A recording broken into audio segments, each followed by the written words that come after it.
छत्तीसगढ़ से आया हूँ। और मैं जब नेचुरल फार्मिंग करने का सोच रहा था तो हमारे फिर बहुत सारी प्रॉब्लम्स आने लगी। जैसे जलवायु के परिवर्तन, दिन प्रतिदिन ग्राउंड लेवल जो वाटर है नीचे जा रही है, कंटिन्यूसली चेंज हो रही है इन्वायरमेंट। ऐसे कीड़े का प्रकोप, देसी बीज ना मिलना, खाद का प्रयोग ना होना, गाय वंश खत्म हो जाना, बहुत सारी चैलेंजिंग आ रही थी। तो उसको हमने सब चैलेंजिंग को फेस करते हुए फिर हमने नेचुरल फार्मिंग को अपनाया। फिर उसको हम पढ़ाई भी किया बीएससी एग्रीकल्चर देहरादून से। फिर वो जो पढ़ाई किया था टोटली केमिकल बेस्ड पढ़ाई थी, बट हमको नेचुरल फार्मिंग के ऊपर काम करना था। तो हमने बहुत सारे ट्रेनिंग प्रोग्रामों में जाकर सीखा, फिर बुक स्टडी किया, फिर पढ़ाई किया। इस तरीके से फिर अपना जीवन सफ़र शुरू किया। और अभी हम दुर्ग में 45 एकड़ एरिया में नेचुरल फार्मिंग कर रहे हैं। और साथ में आईआईटी भिलाई में भी हम लोग नेचुरल फार्मिंग का एक मॉडल बनाए हैं। वहाँ पे भी हम लोग नए नए क्रॉप देसी बीजों पे रिसर्च करके, ताकि उसकी क्वालिटी और इम्प्रूव किया जाए, हाइब्रिड के मुकाबले हाइब्रिड के लेवल तक उसको पहुंचाया जाए, या हाइब्रिड से भी ज़्यादा उत्पादन ले सके देसी बीज से। तो उस पर काम कर रहे हैं लोग। देसी बीज बनाना और खाद खुद का बनाना, ये सब पे काम कर रहे हैं। अभी स्लाइड्स के माध्यम से हम लोग सब देखेंगे। जैसे इतने प्रकार की प्रॉब्लम्स जो आ रही थी दिन प्रतिदिन, जो जैसे कि मैंने बताया ग्राउंड लेवल वाटर जो है नीचे जा रही थी, जो कंटिन्यूसली चेंज हो रही थी इन्वायरमेंट, मौसम के लगातार परिवर्तन, वीड्स का बहुत सारे वीड्स कंट्रोल ना हो पाना, इस तरीके के 15-16 प्रकार की प्रॉब्लम्स जो आ रही थी, इसको मैंने माइंड अप किया, फिर उस पर काम करना शुरू किया। और हमारे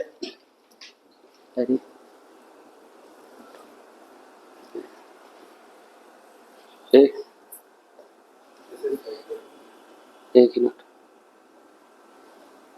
स्लाइड।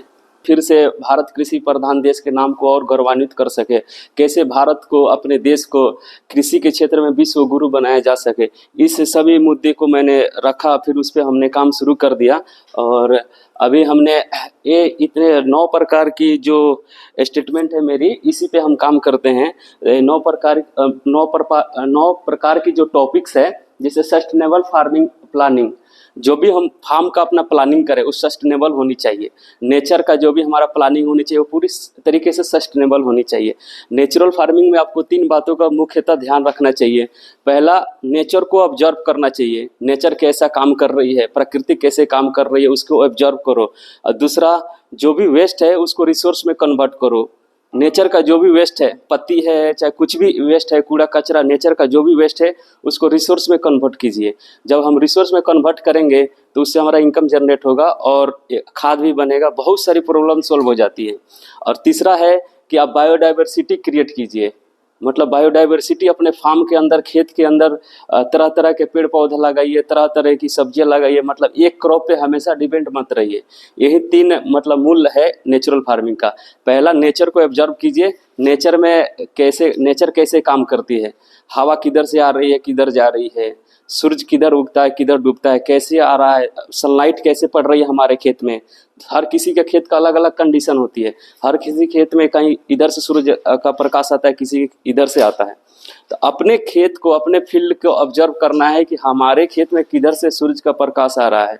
उस तरीके से अपने खेत के अंदर पूरे बायोडाइवर्सिटी क्रिएट करना है। प्लांटेशन, कौन सा प्लांट कितने डिस्टेंस पर रहेगा उसको बारे में भी एनालाइज करके डालना है, ताकि हम यहाँ पे प्लांट डाल रहे हैं कितना बड़ा होगा, पूरा सोच के डालना है। ये नहीं कि कोई भी प्लांट लगा दिया, पूरा सोच समझ के डालना है कि कोई भी प्लांट को हम लगा रहे हैं तो कितने टाइम में बहुत बड़ा वृक्ष बनेगा, उसका शेड कितने दूर तक जाएगा, हमारे और भी फसल और खेत को तो नुकसान नहीं करेगा। इस तरीके से पूरे प्लानिंग करनी चाहिए। और जब भी हम प्लानिंग करें तो प्लानिंग में ये होता है कि हमको क्या लगाना है, सब चीज़ पहले माइंड में बैठा ले, कितना समय लगेगा, सब कुछ इसके बारे में आगे हम लोग डिटेल्स चर्चा करेंगे अभी। और सेकेंड अपना है design of maintaining balance biodiversity on farm. जब जी प्लानिंग जरूरी, हाँ ठीक है, प्लानिंग हम कर रहे हैं, लेकिन अगर मेरे पास खाली 2 एकड़ खेती है, हाँ मेरा पूरा परिवार हाँ उसी पर निर्भर है। हाँ अगर मैं प्लानिंग करने जाता हूँ तो मेरा परिवार शायद भूखा रह सकता है, क्योंकि नेचुरल फार्मिंग में कंडीशंस जो है वो काफी दिक्कतें वाली हम्म, उसके बारे में तो इसके आपका जो क्वेश्चन का जवाब है लास्ट तक जाते जाते मिल जाएगा, कोशिश करूंगा देने का। और जो भी डाउट रहेगा लास्ट में आप लोग क्लियर पूछिएगा, कोई दिक्कत नहीं है, ठीक है। आपका भी कहना सही है, अभी पूरा इसमें आएगा, क्लियर हो जाएगा, ठीक है। सेकंड है अपना डिजाइनिंग पे काम करते हैं लोग, जिसे अपने जो फार्म है उसको डिजाइन में कन्वर्ट करिए। जिसे डिजाइनिंग यानी सेंस की किधर का स्लोप है, हाइट किधर है, स्लोप किधर है, और किधर से सनलाइट आ रही है, वैसा डिजाइन अपने को फार्म के अंदर कन्वर्ट बनाना है। और किधर हम अपने फार्म को ड्रेनेज बनाएं, किधर अपने फार्म के अंदर वाटर रिचार्ज सिस्टम बनाएं, किधर फार्म के अंदर बोर करवाएं, ये सब अपने डिजाइन को पहले बनाइए। कोई भी फार्म हो पहले उसका डिजाइनिंग बहुत इंपॉर्टेंट करता है, रोल अदा करता है। फिर उसके बाद से हम थर्ड में है कि अपना रिचार्ज, वाटर रिचार्ज, 3 तरीके से अपने फार्म के अंदर वाटर रिचार्ज सिस्टम अपनाते हैं। 3 तरीके से वाटर को रिचार्ज करते हैं अपने फार्म के अंदर, ताकि अपने फार्म के अंदर की जो ग्राउंड लेवल वाटर है दिन प्रतिदिन ऊपर आती जाए, और जो चैलेंजिंग आ रही है धीरे धीरे कम हो। और चौथा है अपना सीड बैंक, जो अपना नेटिव सीड्स है, जो देसी बीज है, जो पहले की जो ताकतवर बीजें होती थी वो दिन प्रतिदिन लुप्त होते जा रही है, उसको हम कैसे बचाएं, उसकी क्वालिटी को कैसे इम्प्रूव करें, ताकि हाइब्रिड से भी ज़्यादा अपने को उत्पादन दे, उसके बारे में भी हम चर्चा करेंगे अभी। और उसके बाद है सस्टेनेबल इंजीनियरिंग। हम ये नहीं कि हम कोई ट्रैक्टर ला ले, चाहे कुछ भी ला ले, बड़े बड़े गाड़ियाँ ला ले, अपने दिमाग से, ट्रैक्टर भी ज़रूरी है, लेकिन कुछ चीज़ हम सस्टेनेबल बनाए अपने टूल्स, जैसे हल्दी खोदने की, घास काटने की, कुछ मतलब अपने अपने काम के अंदर डाइवर्सिटी लाना है। अपने काम में नए ऐसा ऐसा टूल डिजाइन करिए, अपने से खुद सोच के बनाइए देसी जुगाड़ से, ताकि अपने खेती में हेल्प हो सके। और फिर मल्टी लेयर फार्मिंग है, क्रॉप कॉम्बिनेशन पे भी काम करते हैं। एक कभी भी मोनोक्रॉपिंग पे ना जाए। जब हम नेचुरल फार्मिंग कर रहे हैं तो हमेशा इंटरक्रॉपिंग, मिक्स क्रॉपिंग और मल्टीपल क्रॉपिंग पे ही ध्यान देनी चाहिए, मोनोक्रॉपिंग पे नहीं, तब आपको रिजल्ट 100% अच्छी आएगी। फूड प्रोसेसिंग पे भी काम करते हैं, कैसे अपने फार्म के अंदर की जो भी हमारे इनपुट निकल रही है, आउटपुट निकल रहा है, जो भी क्रॉप से निकल रहा है, यील्ड आ रहा है, उसको कैसे हम प्रोसेस करके farm production to kitchen product बना दे। डायरेक्ट अपने फार्म की जो भी प्रोडक्शन है उसको किचन तक पहुंचाने का काम करें। अगर धान उगा रहे हैं तो उसका केवल छिलका उतारना होता है, चावल बना के बेचेंगे तो ज़्यादा फायदा होगा। इस तरीके से हर जो भी हम फसल लगाए उसका मैक्सिमम प्रयास ये करें कि फार्म प्रोडक्शन से किचन प्रोडक्ट तक ले जाएं। Making organic fertiliser substitution chemical fertiliser, अपना खुद का खाद बनाएं। जो भी केमिकल फर्टिलाइजर का जो केमिकल फर्टिलाइजर है वो खुद अपने फार्म पे देसी तरीके से, जैसे यूरिया बना सकते हैं, नाइट्रोजन बना सकते हैं, फास्फोरस बना सकते हैं। कैसे हम देसी तरीके से ये सब खाद अपने फार्म के अंदर बनाएंगे, इसके बारे में हम अभी चर्चा करेंगे। अरे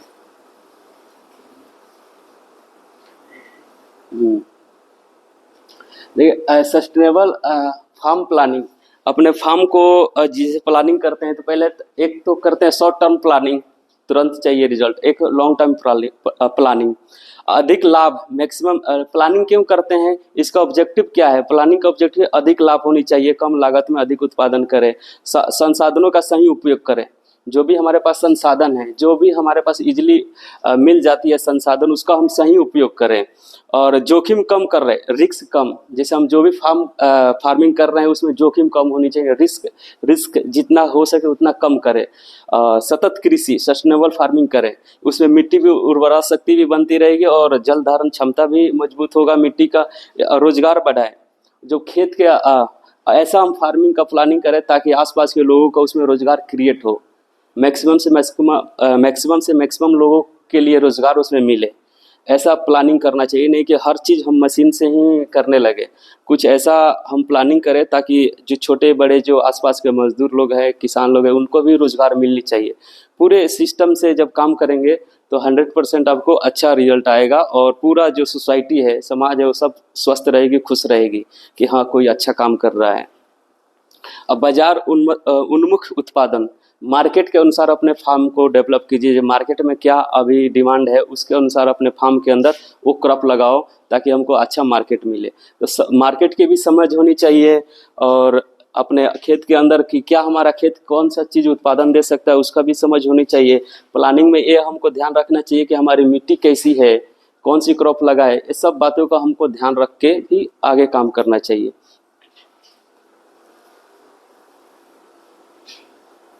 डिजाइनिंग में हमको किस किस बातों का ध्यान रखना होता है इसके बारे में थोड़ा देख लेते हैं। डिजाइनिंग में सबसे पहले इसका ऑब्जेक्टिव क्या है, डिजाइनिंग का क्यों करते हैं।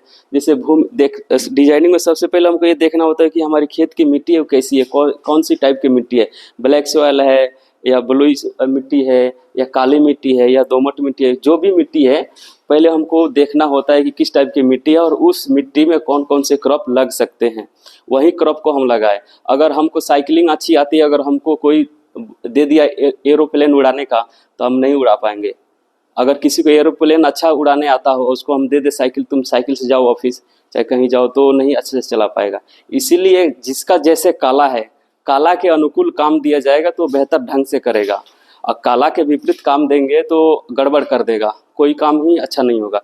इसीलिए हम ये प्रयास करें कि जैसा मिट्टी उसको ऐसा ही काम दो, वैसा ही क्रॉप लगाओ, ताकि वो अपने काला के अनुसार अच्छा उत्पादन दे, ताकि हमको कम से कम उसमें इन्वॉल्व होना पड़े, कम से कम हमको उसमें मेहनत करना पड़े, ज़्यादा नेचर काम करे अपने फार्म के अंदर। ऐसा मतलब मैप बनाइए, नक्शा बनाइए खेत को प्लानिंग के साथ।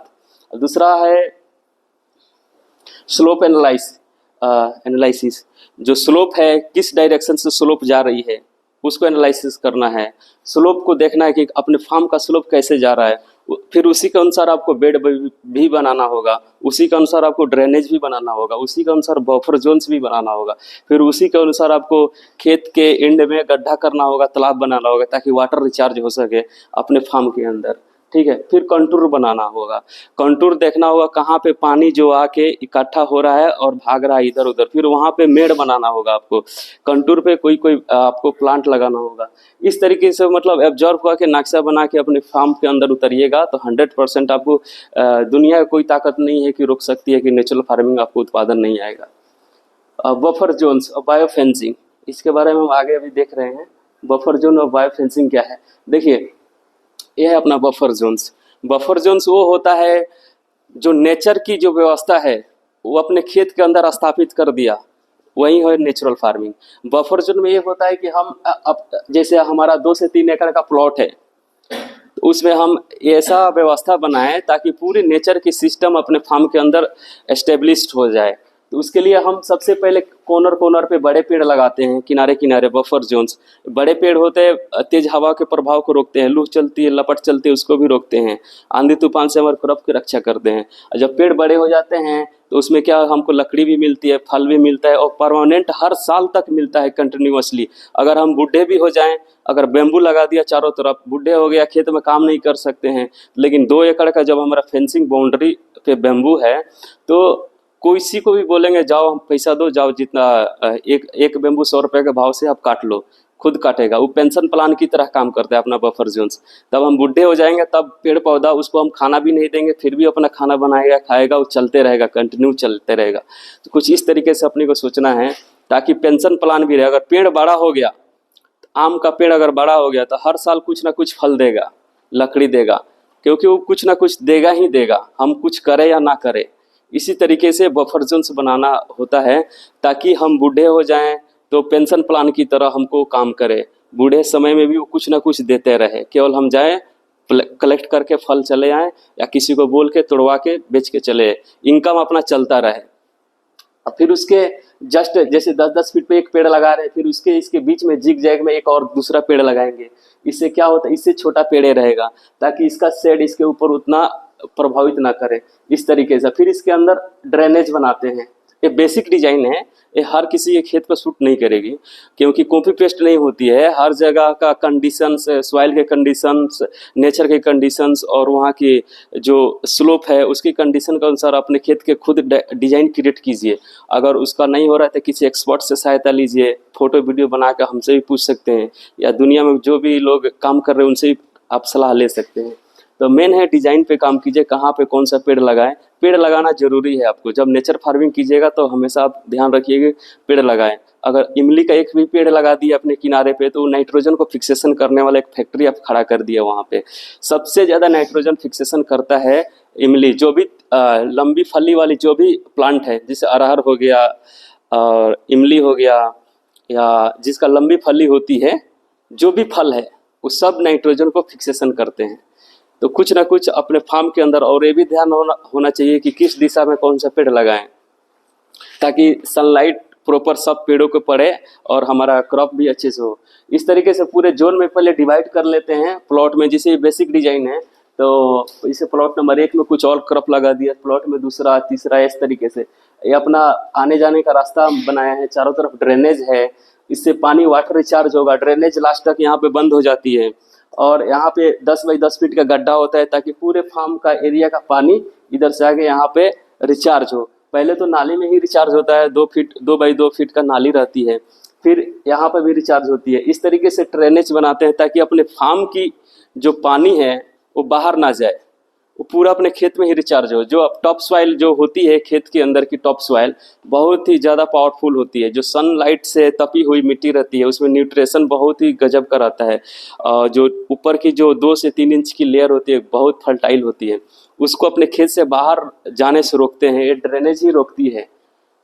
तो अब फर्टाइल सॉइल है सब। अभी इंडिया में क्या होता है कि बहुत से हर साल मिट्टी टनों में बाहर चली जाती है, समुद्र में, तालाबों में चली जाती है। उसको रोकने के लिए आपको ड्रेनेज बनाना होगा। बरसात के बाद ये ड्रेनेज मतलब भर जाता है, लगभग आधा फीट तक भर जाता है। फिर से उसको हर साल खोद के वो मिट्टी को खेत में डलवाइए और फिर ड्रेनेज क्लियर रखिए।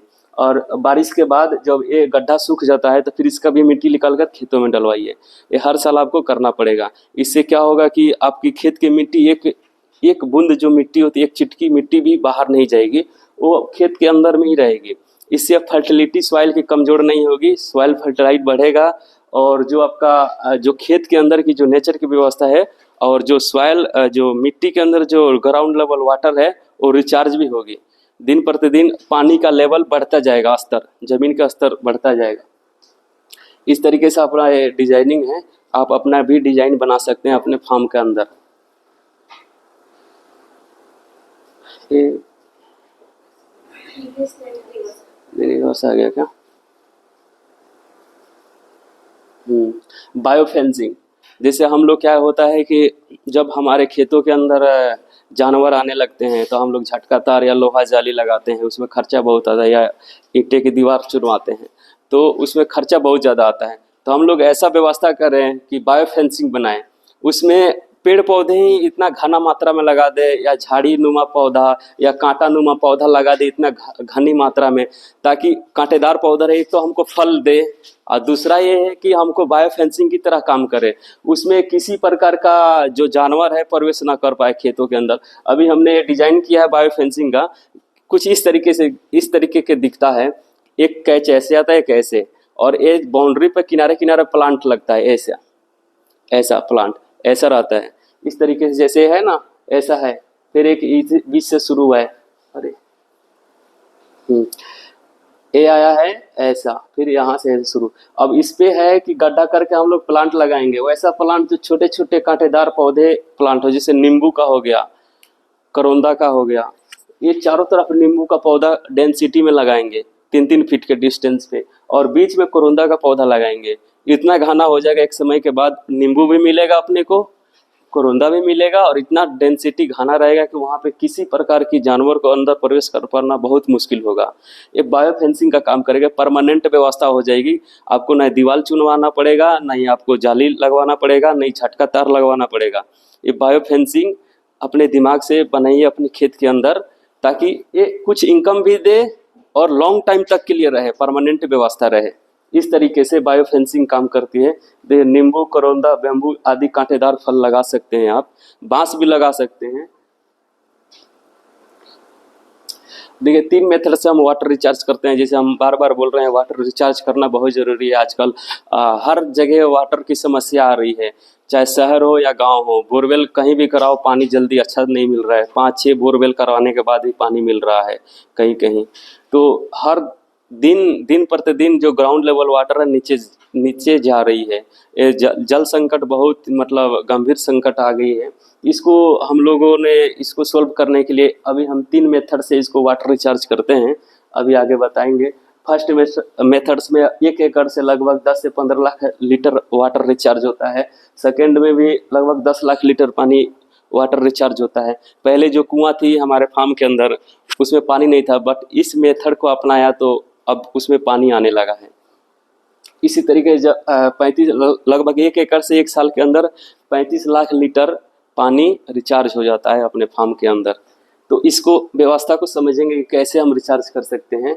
एक तो ड्रेनेज बनाना है। जब भी हम जैसे हम ये हमारा मल्टी लेयर फार्मिंग का मॉडल है, जब भी हम चलने का जो रास्ता होती है आने जाने की, उसमें भी छोटा छोटा गड्ढा कर दें, और जो गड्ढे के मिट्टी है वो अपने कंद वाली फसल जो लगाए हैं, जैसे अदरक लगा है अभी, तो अदरक के ऊपर चढ़ा दें। और गड्ढे में क्या होगा, जब बारिश तेज होती है तो अगर ये गड्ढा ऐसा रहेगा फ्लैट तो तुरंत पानी बह के भाग जाएगी। जब छोटा छोटा गड्ढा रह जाएगा, बारिश का मेन सिद्धांत ये होता है कि जहाँ पे बूंद गिरे वहीं पे रिचार्ज होनी चाहिए।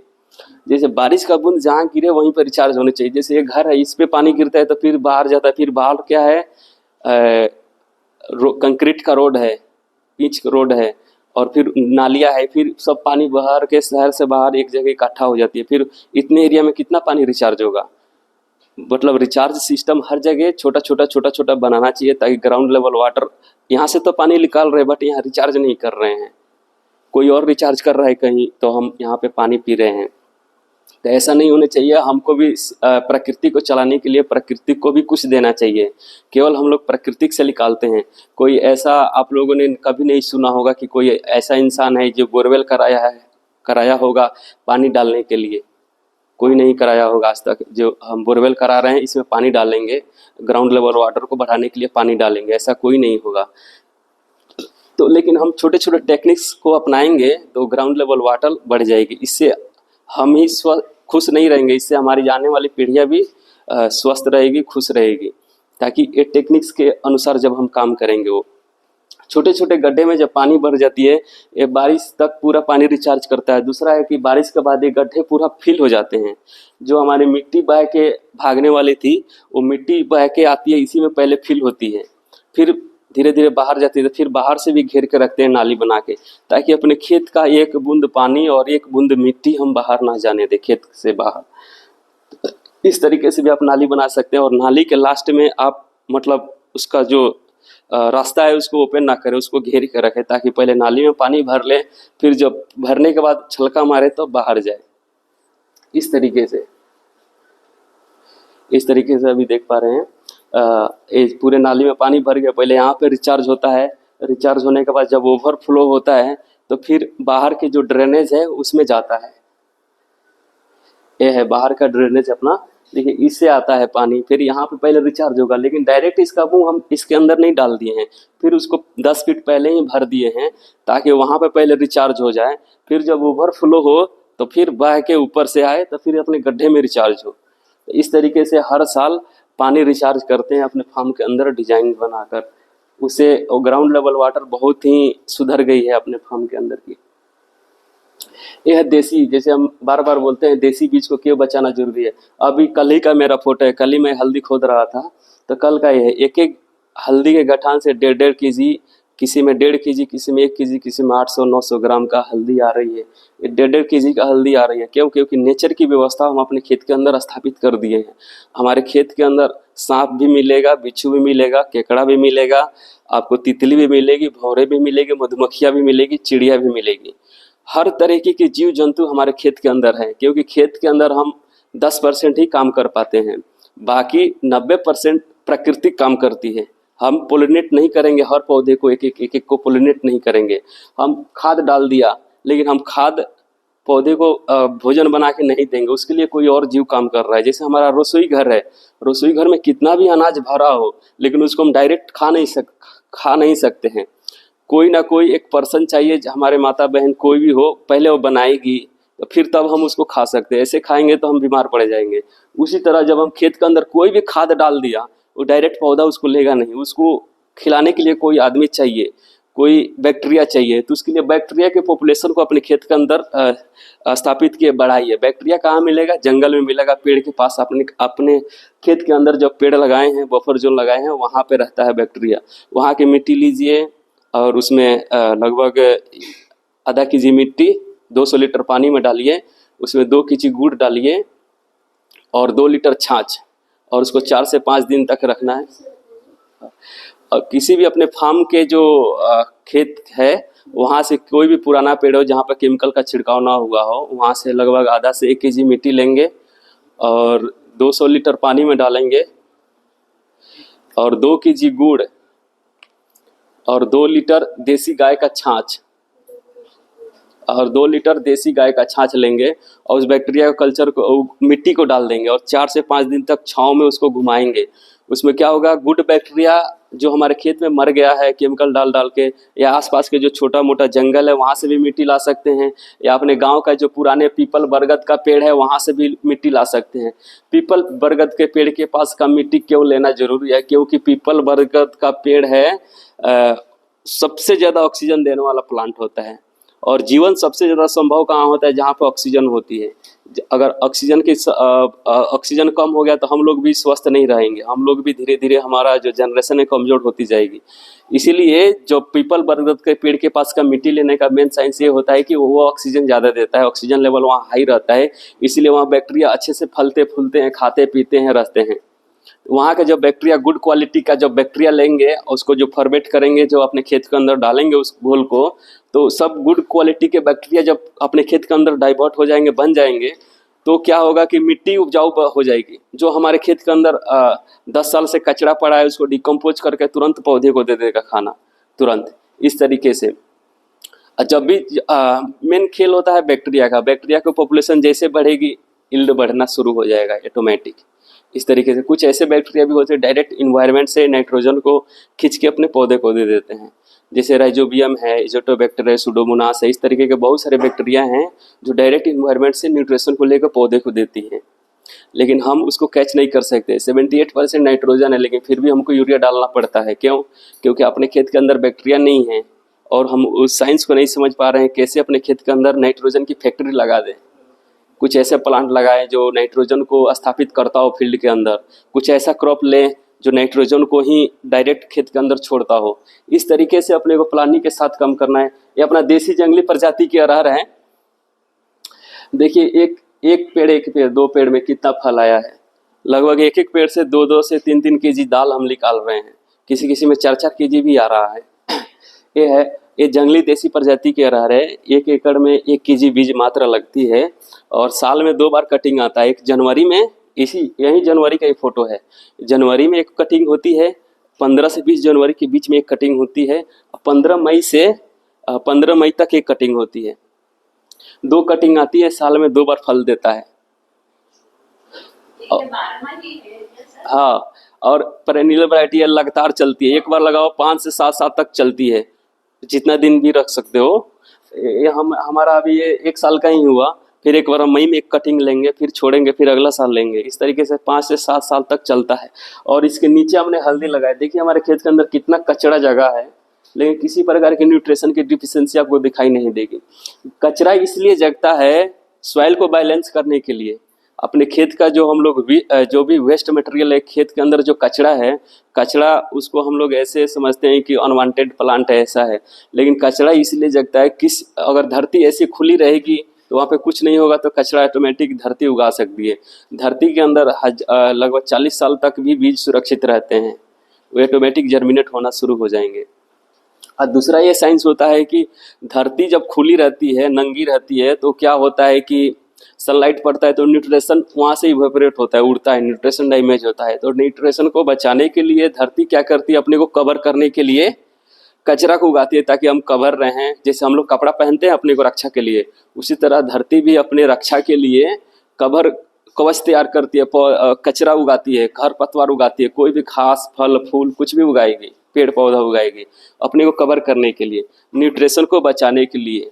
और कुछ पौधे ऐसे उगाएगी जो खत्म हो गया है धरती के अंदर, उसको प्रिजर्व करने के लिए कुछ ऐसा खरपतवार उगाएगी। हर कंडीशन में अलग अलग खरपतवार आते हैं। एक ही खेत के अंदर एक ही प्रकार का खरपतवार नहीं आपको दिखेगा। क्या होता है हर सीजन में, जैसे रबी में अलग खरपतवार आएगा, खरीफ में अलग आएगा, जायद में अलग आएगा।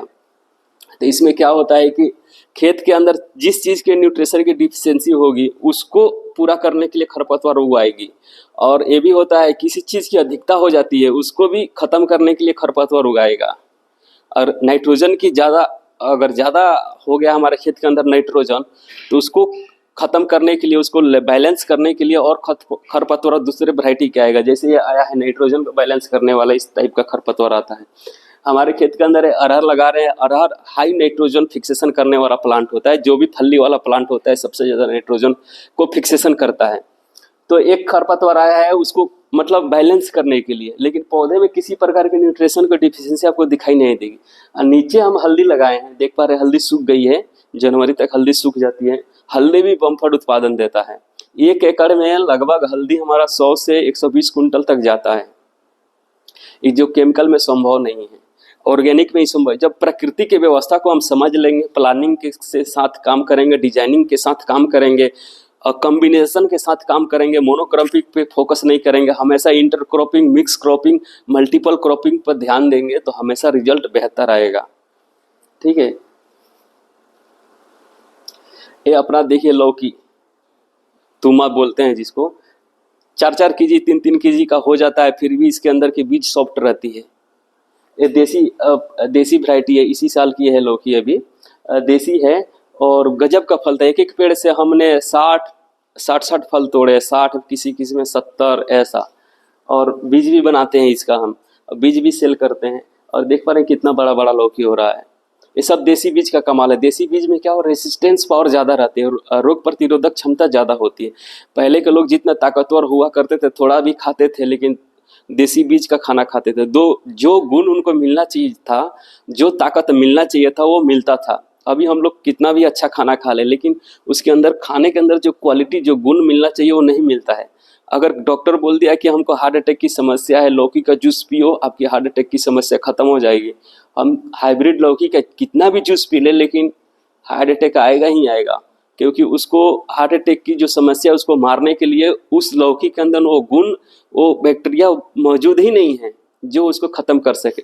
वो मौजूद है जो हमारे देसी, जो हमारे आसपास के जो देसी बीज हैं, जो भी है, जिस एरिया में रहते हैं वहाँ की जो देसी बीज है लौकी, उसी को उगाएं, उसी का लौकी का जूस जब पियेंगे तो 100% उसके अंदर वो क्षमता रहती है उस बैक्टीरिया को किल करने के लिए, मारने के लिए, उस रोग को ख़त्म करने के लिए।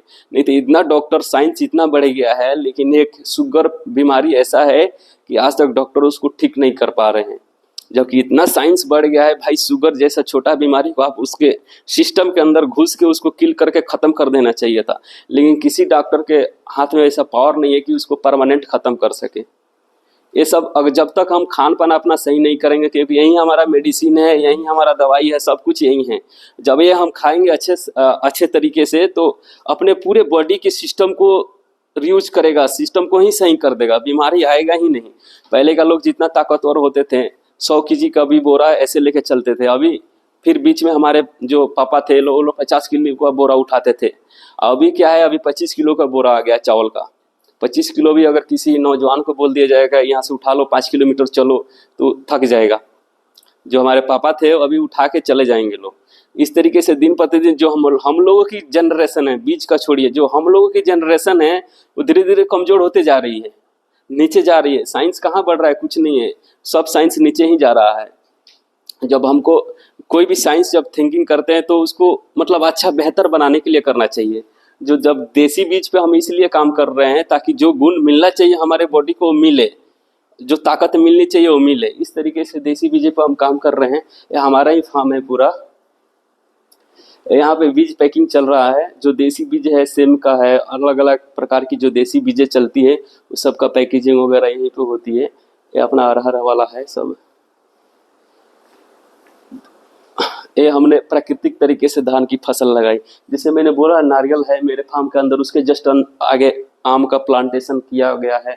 आम बम्फर अभी फला है, बहुत ही गजब का भी फला है। और ये तो अपना जनवरी के टाइम का फोटो है, और उसके पहले का ये फोटो है। ये अपना देसी धान है, सरना जो बोलते हैं, छत्तीसगढ़ की लोकल वैरायटी वो है। और ये भी है सरना ही। एक हम पतला भी धान लगाए श्री राम का, उसका बाकी किसान जो लगाए थे उसका 15 कुंटल का एवरेज था, मेरा 22 कुंटल का एवरेज था। और ये जो सरना है ये मेरा 25 कुंटल का एवरेज है, बाकी का 18 कुंटल का एवरेज है। क्योंकि प्राकृतिक देख रहे हैं कितना हाइट, हमारे हाइट तक इतना धान आ गई थी, क्योंकि वो पूरी व्यवस्था है हमारे खेत के अंदर। सब व्यवस्था देख, प्लांटेशन कितना हुआ है, चारों तरफ है, ऐसा आपको चारों तरफ दिखेगा। और हमारे खेत के अंदर तितली का भी छत्ता दिखेगा, मधुमक्खी का भी छत्ता दिखेगा, सांप भी दिखेगा, नेवला भी दिखेगा, हर प्रकार की जीव जंतु दिखेगा। लेकिन प्राकृतिक से जब जुड़ के काम करते हैं ना, तो क्या होता है कि अगर कोई कीड़ा आएगा तो उसको सांप खा लेगा, हमारी फसल रक्षा हो जाएगा। विषैला हवा आएगा, वायरस जनित हवा आएगा, उसको सांप पी लेगा, खत्म करेगा। और चिड़िया आएगी, मांसाहारी जो चिड़िया होती है, जो इलिया लग गई हमारे क्रॉप में, तना छेदक लग गया धान में, उसको खा के खत्म करेगी। इस तरीके से उस सबके लिए घर बनाना पड़ेगा पहले। उस समझिए एक तरीके का उन लोग हमारा काम कर रहे हैं, लेबर टाइप का, मतलब उन लोग को हमको बुलाना है, फ्री में काम करवाना है उनसे। जब फ्री में काम करवाएंगे, उसको रहने का ना घर देंगे ना बैठने का पेड़ देंगे, तो कहाँ रहेगी, नहीं रहेगी, भाग जाएगी दूसरे जगह। जब उसको बुला रहे हैं तो उसको आदर सत्कार करो, उसको पेड़ दो, उसको अच्छे से फल खिलाओ, रहेगी। चिड़िया की पूरे पॉपुलेशन आके रहेगी, हर तरीके के जीव जंतु आने लगेंगे, जब उसको भोजन मिलेगा तो आने लगेगा। इस तरीके से आप अपने फार्म को डेवलप करना है। इसलिए बोला कि डिजाइनिंग करना है, पहले ऑब्जर्व करना है, नेचर को ऑब्जर्व। दूसरा है अपने जो भी वेस्ट मटेरियल है उसको रिसोर्स बनाना है, क्या क्या बना सकते हैं। जैसे पैरा को हमने मल्चिंग कर दिया, हल्दी का पत्ती का तकिया बना दिया, इस तरीके से। और तीसरा है अपना जो भी बायोडाइवर्सिटी, अपने फार्म के अंदर डाइवर्सिटी लाओ, क्रॉप में लाओ, प्लांट में लाओ, या काम में लाओ। हम एक ही काम ना करें, केवल लगाए काटे, इस तरीके से नहीं, डाइवर्सिटी होनी चाहिए।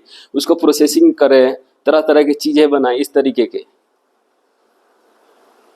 ये देसी पपीता है, हमारा मल्टी लेयर फार्म का मॉडल है, अभी कहीं है इसी साल का। एक एक पपीते से 60-60 के जी, 70-70 के जी हम देसी बीज से निकाला है। ये देख रहे हैं साइज पपीता का, 1-1 किलो 1.5-1.5 किलो का पपीता हो रहा है देसी। खाने में छिलका बहुत पतला रहता है, खाने में बहुत मीठा। हमारे फार्म पे रायपुर का जज, दुर्ग का जज, सब लोग आते रहते हैं, हमारे ही फार्म का पपीता सब खाते हैं लोग, क्योंकि देसी बीज में वो पावर है। वो जो मिठास मिलने चाहिए, जो गुण मिलना चाहिए, इसी मिलेगा। हाइब्रिड हम खाएंगे, लाल पपीता जो आती है रेड लेडी 786, उसके अंदर वो ताकत नहीं मिलेगी। बड़ा रहेगा, मीठा भी लगेगा, लेकिन वो जो मिलना चाहिए खाने में कोई मज़ा ही नहीं आएगा, टेस्ट ही नहीं आएगा। ये हम लोगों ने अभी आईआईटी भिलाई के अंदर हम लोगों ने एक बैम्बू ड्रिप बनाया, ताकि हम इंजीनियरिंग का पार्ट आ गया, सस्टेनेबल इंजीनियरिंग फॉर एग्रीकल्चर।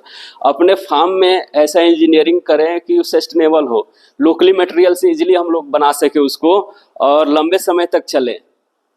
जैसे हम लोग जो प्लास्टिक का ड्रिप लगाते थे, उसमें क्या होता था, चूहा का भी काट दिया, चौक हो गया।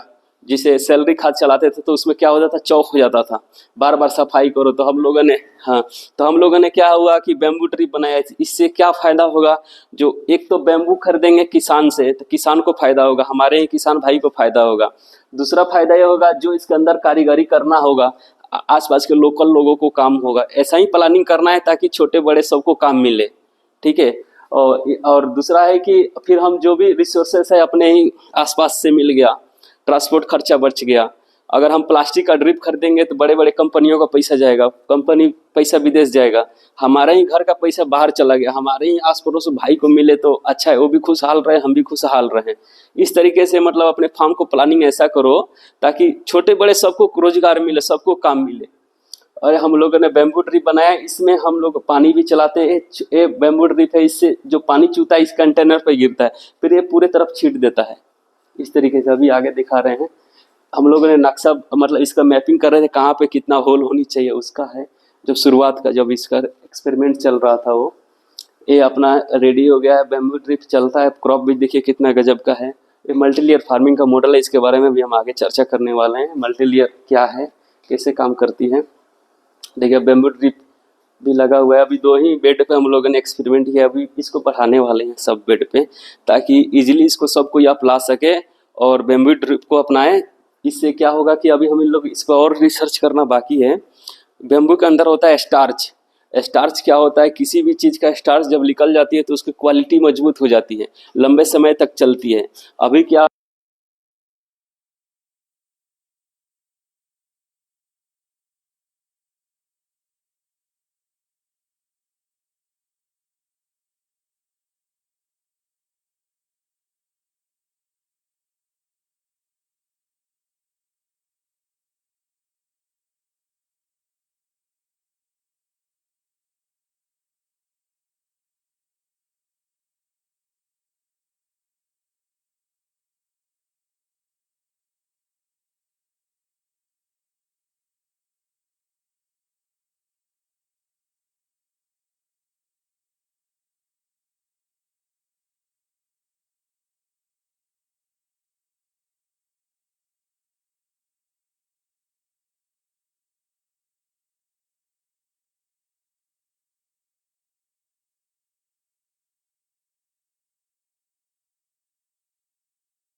फार्म के अंदर, काम के अंदर, घर के अंदर, बाहर